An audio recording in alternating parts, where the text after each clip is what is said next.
All right, picking back up with number 11, Algebra 2, Test 16, Part 2. 9x squared plus 36 equals 0. You're just trying to get the value of x. So we got an order of operations. Please excuse my dear Aunt Sally, but we know when we got to undo stuff, we got to go backwards. So look for any addition and subtraction first. We got plus 36. Take care of that.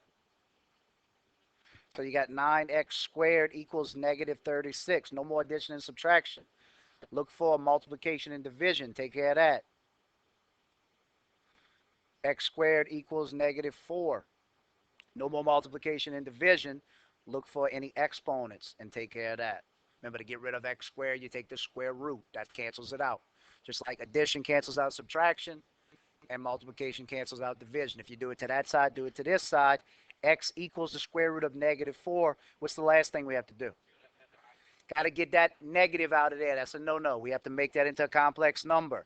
X equals I times the square root of 4.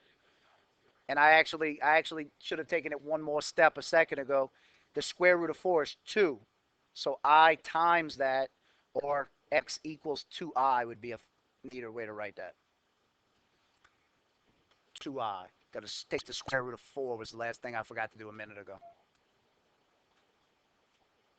Any questions on that?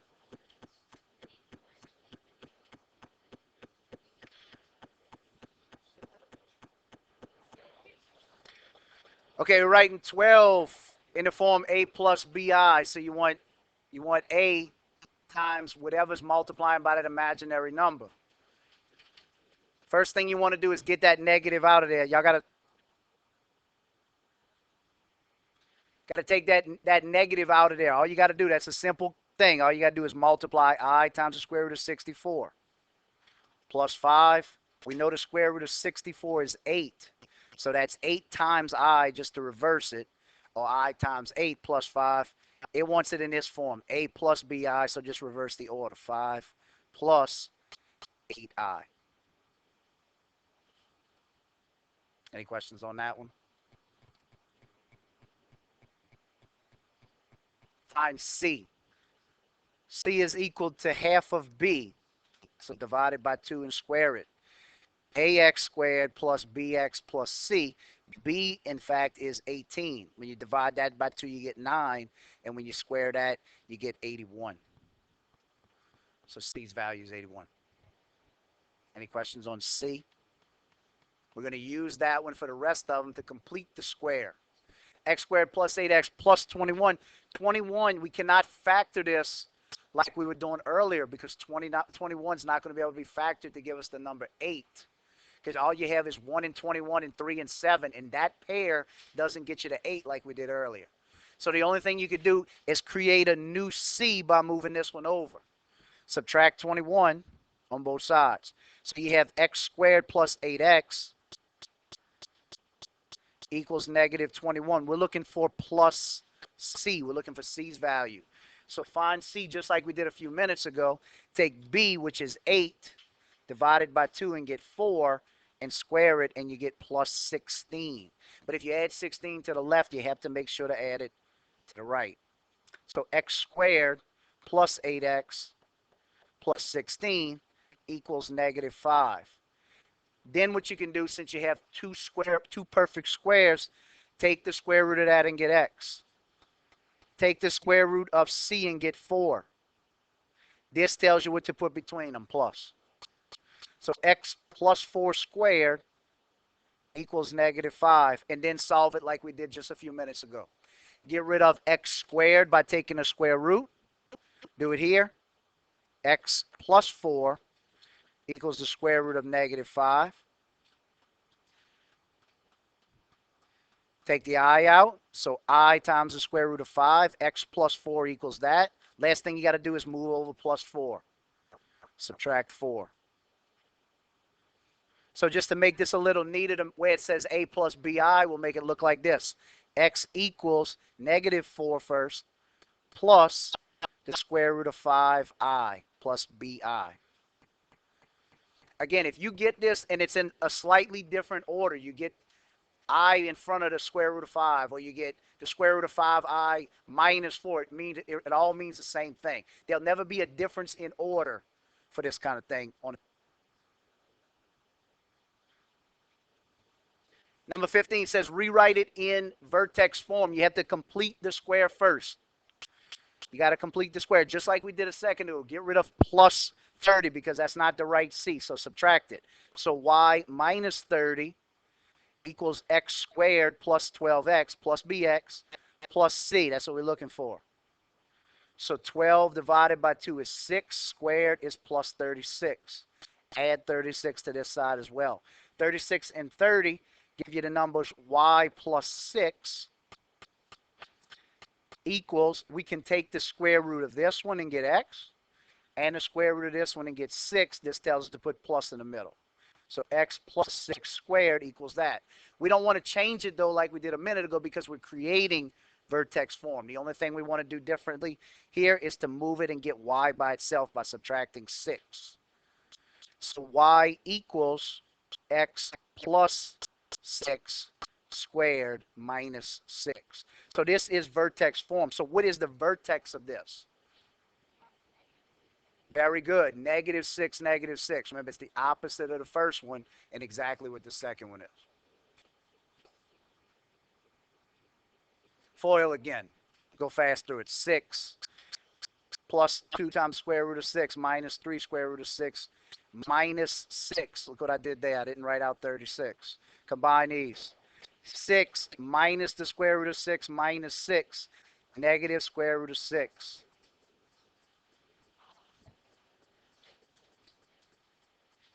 Write it in vertex form. It's kind of tough. Y equals A times X minus H. That's the one I always forget. Plus K.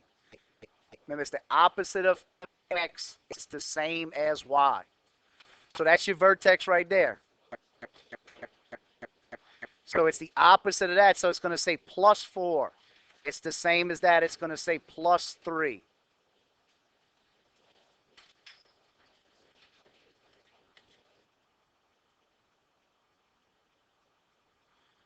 So when we plug in the vertex negative 4 and positive 3, we're left with only one variable that we need to get is A. So in order to get A, it passes through this point. We know that this is X and this is Y. So plug those in. 6 in place of Y equals A times X value, which is negative 3 plus 4 squared plus 3. So now we went from having all of those variables originally to now we only have one A. So just simplify it. Do it in parentheses first. Negative 3 plus 4 is 1. Bring everything else down. Square 1, which is still going to be 1. So it's A times 1 plus 3 equals 6. Then get rid of, start undoing stuff. Get rid of plus 3 by subtracting it. Do it here. So you have 3 equals A times 1, or the value of A is 1. So then go back to this equation here and just plug in A's value. I said 1, which is A's value is 3. So Y equals 3 in place of A times X plus 4 squared plus 3. And this is vertex form of the equation.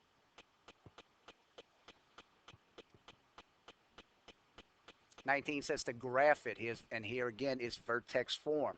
Because you can see what the X is. It's the opposite of whatever that one says. So it's positive 7. And it's exactly whatever that one says for Y, positive 3. So your vertex is at 7, 3. So this is 7 here, 3. That's your vertex.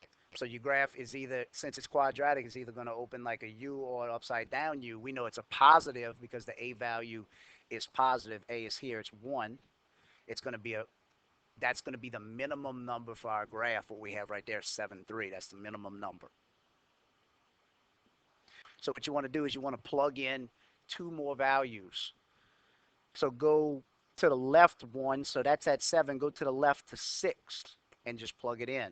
So if we have the equation Y equals X minus 7 squared plus 3, just plug in that value 6. So 6 in place of X. So Y equals 6 minus 7 squared plus 3. 6 minus 7 we know is negative 1. And that squared is 1 plus 3 is 4. So when y's value is 4, x's value is 6.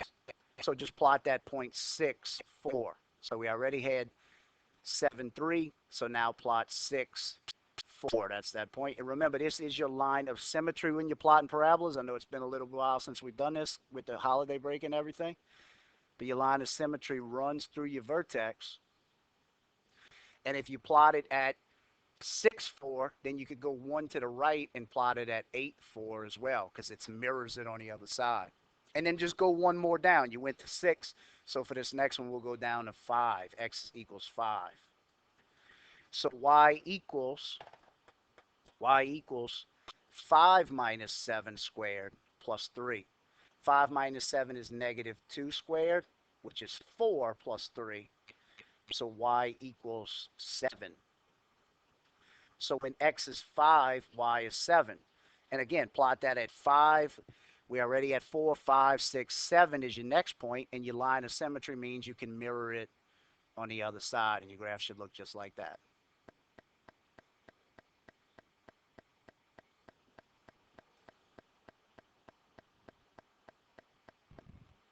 '19 says find the inverse. Inverse operations is just like algebra 1. Just work through your inverse. Instead of calling it f of x, we'll call it y. So y equals 9 minus 3x. There's one thing we got to do that's different. We'll look at it in just a second. Undo the fact that that says positive 9 or plus 9 by subtracting it. Subtract it from this side as well. We're trying to get x by itself. So now we have y minus 9 equals negative 3x. The last thing we got to do is we got to get rid of negative 3 times that by dividing by negative 3. Divide this by negative 3 and this. Make sure you get both of them by negative 3. Y divided by negative 3 is written just like that. Y over negative 3, and then negative 9 divided by negative 9 is positive 3 equals x.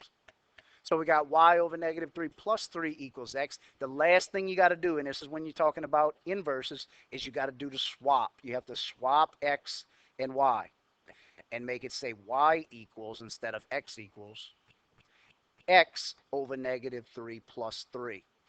That's your inverse. So create it back. Instead of saying x, make it, instead of saying y, make it say f of the inverse of x equals x over negative 3 plus 3. There's your inverse.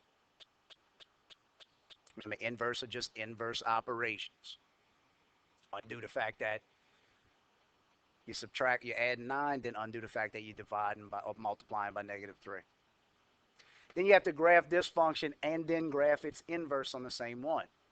Well, in order to graph the function, just use positive values when we're talking about this. Just use 0, 1, and 2. That's usually easiest for most people. And again, we're doing this in my algebra class as well. F of x, we're plugging in 0, 1, and 2 because we're only going to look at positive values where we can make it with the quadratics that we're going to look at in just a second. So when you just plug it into this equation here. Negative 5 times 0 is 0. Negative 5 times 1 is negative 5. And negative 5 times 2 is negative 10. So when we graph those values, 0, 0, be right there. 1, negative 5 is going to be right there. And 2, negative 10, we're going to have to actually jump off what I have right there just a little bit. So that's going to create our parabola. It's going to look, it's not a parabola, now I'm thinking of quadratics. It's a straight line. So when we graph that function, it looks just like that, going straight through those 3 points. Yes, you can. My line's not extremely straight. It's in a goofy spot, but bet you can through those points. Then it says graph its inverse. Find the inverse the same way we just did a second ago. F of x equals negative 5x. Undo that, make it y equals negative 5x. Divide by negative 5 on both sides. So you have y over negative 5 equals x. Swap x and y and make it say x over negative 5 equals y. And then rewrite it in function form. The function of, or the inverse of negative x is equal to x over negative 5. So this is the inverse, but it's actually easier to graph the inverse. All you have to do is take your range and your domain values and swap them. Swap 0 and 0. They're going to stay 0, 0. So that one's going to be there. Swap 1 and -5, and it's going to say -5, 1. That's the swap that you need to perform. So -5, +1, and then swap 2 and -10. So -10, 2. So again, we're going to jump off our graph just slightly to here, and your line will go through those 3 points. That's graphing both the equation and the inverse. The quadratic is slightly easier. For as tough as the quadratic looks, it's probably slightly easier. It says graph the function 2x squared. Again, use the same values, f and x and f of x, 0, 1, and 2. We could just use those. So we're going to mirror it anyway. So 0 squared is 0. 0 times 2 is 0. 1 squared is 1. 1 times 2 is 2. 2 squared is 4. 4 times 2 is 8. So we graph the function just like it is. 0, 0, 1, 2, and 2, 8. And again, it's going right through 0, 0 as its vertex. So you can mirror that on the other side. There and there. When we're looking at inverses, remember yesterday we talked about not showing the negative values when you're talking about inverses. So let's just show 1/2 of the graph. But you can clearly see that it does go through the other side if you continue it. So we'll show that 1/2 of the graph. If you want to graph the inverses, you just swap the values. 0, 0 is going to stay the same. These swap to 1. And then these swap 8, 2. And that creates your other graph. And in order to find the inverse, just do the inverse operations. Y equals 2x squared. Undo 2 times something by dividing by 2. So y over 2 equals x squared. Get rid of squaring something by taking the square root. So the square root of y over 2 equals x, and then do the swap. Y equals the square root of x over 2, or the inverse of x equals the square root of x over 2. Here's your inverse function or your inverse rule.